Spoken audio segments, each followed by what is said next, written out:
Bakıda və Abşeron yarımadasında noyabr ayının 29-da hava şəraitinin dəyişkən buludlu olacağı, arabir tutulacağı gözlənilir. Bu barədə Milli Hidrometeorologiya Xidmətindən məlumat verilib. Cənub-şərq küləyi əsəcək. Havanın temperaturu gecə 8-11, gündüz 14-17 dərəcə isti olacaq.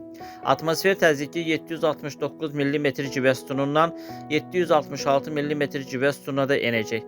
Nisbi rütubət gecə 85-80%, gündüz 70-75% təşkil edəcək.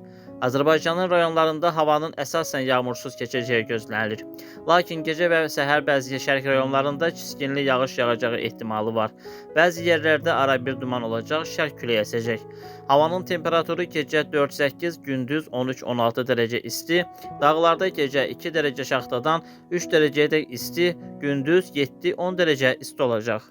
Sevindil Akifoğlu, Bilgi TV.